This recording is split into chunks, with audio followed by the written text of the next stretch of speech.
Hello and welcome to Board of It. I'm Farrell, this is Tally, and today we're going to review Hadrian's Wall, an absolutely terrific flip and write for between 1 to 6 players.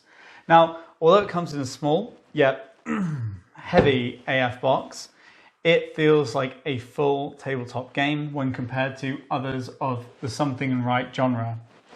And this is because it has huge decision space and a wealth of different options to choose when you're playing. The players will take on the role of Roman generals with a decree of building a wall across Britannia from sea to sea as a show of might and to keep out the savage Picts. However, building a wall requires people, and those people need to be provided for by building services and giving them some entertainment. Yeah, and the core gameplay is that at the beginning of each round, you're going to flip a card. This will provide you with a random assortment of workers and stone, and then you'll spend that in the most efficient way possible to help build the wall and help the civilians. Maybe you'll upgrade your defences, maybe you'll build a bathhouse. But what you don't want to do is be embarrassed when the Picts show up, because then Emperor Hadrian will be very disdainful of you, and that's bad. You don't want that. No.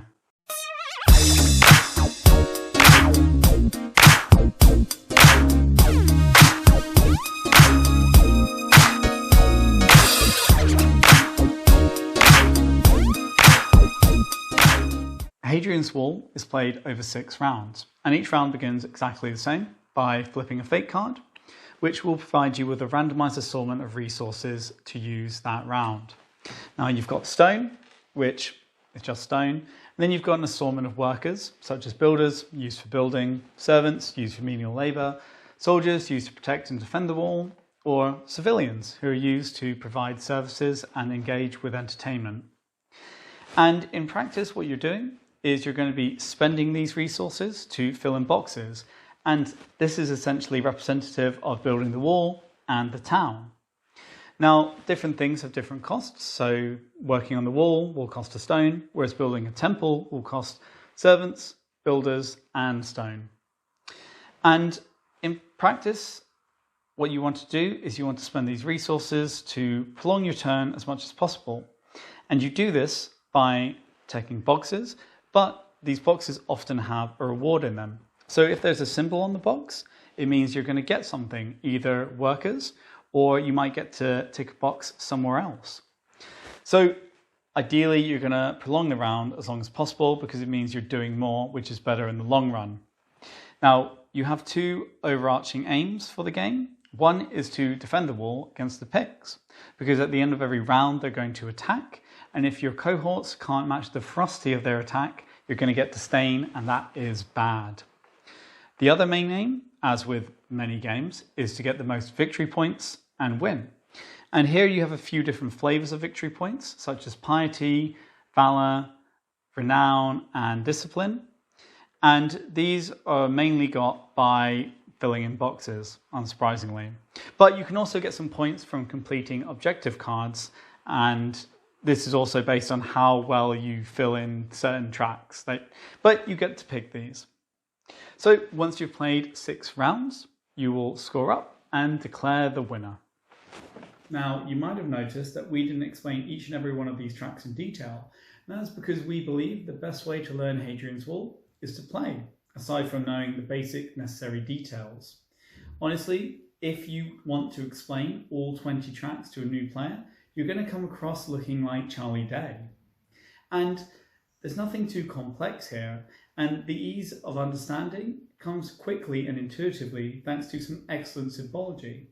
And at the core, all you're going to be doing is, we lost them, spend a worker or a stone, and then cross off something on your sheet, rinse and repeat.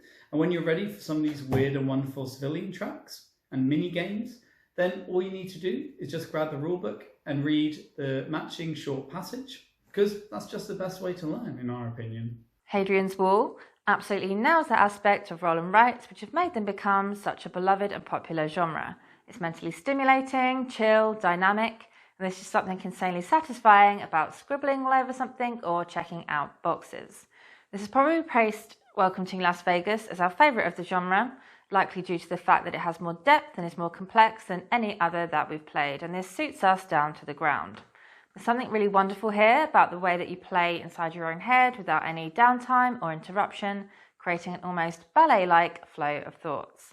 And the best part is the constant endorphin buzz you get as you check out a box, which allows you to check out another box, and so on, chaining together a stream of victory points and rewards. A key aspect of this is the weighted decision space, as you'll often be provided with multiple options on how to proceed, and each one of them will be equally tantalising. Tough decisions make a game engaging because you're being challenged. A great example of this are the player cards that you draw each year. You'll draw 2, with one of them going up on your wall and providing you a way of scoring VPs at the end of the game, whilst the other will give you workers and stone, as well as a variety of shapes and numbers which can be used on the various civilian minigames. It can be a brutal decision as to whether to choose VPs that you know you're going to get, or an immediate boon of a worker type that you're desperately short of, not to mention the hundreds of other decisions about where to even spend the workers. Another highlight of Hadrian's Wall is the theme. The routes you can take and the buildings you can build ooze theme, and it really does feel like you're contributing to a defensible wall or managing a town of civilians. And the way that the buildings work and what they do is both cleverly designed and fun to discover, such as the bathhouses being used to broker deals to get rid of your disdain. And we'd also like to note that we believe the designers handled the issue of slavery in the Roman Empire particularly well, as it's been addressed clearly and concisely on the first page of the rulebook, which is a nice change from just pretending it didn't exist. While Hadrian's Wall is a great game, it's not a perfect game, and a lot of our issues stem from the inherent fuzziness of the design. For a strategic game, there's also a lot of input randomness. What resources will I be given this round? What player cards will I draw? Will what's on those player cards be of any use to me? And in terms of the bigger concept, this is a game you can play 3 times, get 3 completely different scores, and just not really understand what was different. Because you make hundreds of micro decisions in a single game, these accumulate and cascade and make it incredibly difficult to assess what you did wrong or right. And another flaw is that this randomness can just block you off a route that you're traveling down. Maybe you'll draw shapes for that round, and for the scouting minigame you use shapes and you fill in a grid, but maybe the shapes that you've drawn that round won't fit anywhere, so then you don't get to do it that round. Maybe the numbers you need for the trading minigame, maybe they're repeats and then again useless. Maybe the resources you get at the beginning of a round just don't match what you're trying to do, and you'll have a really bad round struggling.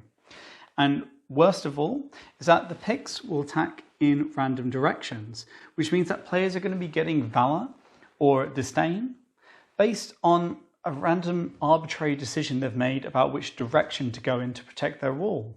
It's just pure luck. Lastly, the activities you can engage in on the civilian sheet seem a bit unbalanced. Going down the temple or gladiator route requires constant spending of workers, which could be used elsewhere, in return for, in our opinion, minimal rewards. 2 workers for 1 piety. Just adopt Christianity already. Compare that with the theatre or precinct routes, where you'll be spending workers and getting a cartload of rewards, and you'll feel a bit cheated. That said, there is a lot to do in Hadrian's Wall, so it's actually pretty easy to avoid the sections on the civilian sheet that you don't want to engage in. There being a lot to do is a main strength of Hadrian's Wall, much like stone was the main strength of the real wall. It took about 5 plays before I was kind of familiar with every little mini game this game has to offer, and even then I'd only dip my toes in the water of a handful of them, so there's definitely room for more exploration and understanding. It's this wealth of gameplay, which is why it feels like a big tabletop game, and the inclusion of physical components just pushes this feeling further. There is a lot of replayability here, and that's because there's many different routes to try when you play, and you can just do it at your leisure. And when you combine this with the inherent fuzziness of having randomized resources and internal puzzling, you get something that is very unique. Hadrian's Wall can be played with up to 6 players, but I cannot stress enough how much I would not want to play it at 6 players. Roll and rights as a genre are well known for being introspective, solo endeavours with low interaction, but but they still often have some sort of focal point in the middle of the table that will make you look up occasionally, and that will encourage discussion such as dice or cards. But because in Hadrian's Wall, you're given everything at the beginning of a round, and then you kind of go on your own solo journey working through your sheets, you have no reason to look up. And this means it's even less interactive than other roll and write games, which is quite an achievement. And as a real example, one time me and Tally were playing and I realized there was something I wanted to tell her. So I started to speak, but then I realized if I did that, we would both lose our concentration, our focus, and it would just be detrimental to the game because it would break the little flow that we had going. So I kind of just went, don't worry about it. In that this game actually made me not speak to someone I was playing it with for the benefit of the game. And the point is that if I could get a group of people over to my house to play a game, Hadrian's Wall is not one I'd put in front of them because it eschews socialization and communication. The thing is, we love Hadrian's Wall. It's actually one of the very few games I'd play solo, despite not being a solo gamer, and I think it'll be perfect on a rainy Sunday with a mug of tea. It's also great for couples if you want a nice, chill, peaceful evening puzzling away together. And it's even good if you live with multiple people. We're just saying it's not a game that we would get out when people have travelled and spent time coming to see us because of the lack of interaction. And it's important to note that there are some token elements of interaction in this game, such as being able to pay other players to use their shapes and numbers in some of the mini games. But it does just feel token, and it doesn't foster interaction in any meaningful way. In summary, Hadrian's Wall is a highlight of the something and right genre, and in fact, it's actually become my personal favourite game of that genre. And it does this because it has the best of both worlds of tabletop gaming and roll and writes. It has the puzzling and mental gymnastics of roll and writes, but it also has the weighty decision space and components of a full tabletop game. As a result of this, it does take that a little bit longer and is that a bit more complex than your average roll and write. So it makes it much less portable and harder to get to the table.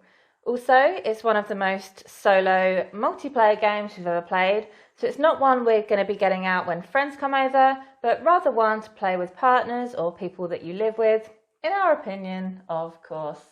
And if you like this video, we'd really appreciate it if you could give it a thumbs up, subscribe to our channel if you're not already, and please feel free to ask us anything about Hadrian's Wall down in the comments. Let us know if you agree with our thoughts on Hadrian's Wall, if you've played it, and just Tell us generally, if you hate it. Yeah, generally just leave us a comment.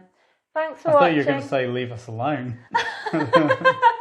No, don't leave us alone. Yeah, it's the opposite of what you want. Definitely. All right. Thanks for watching.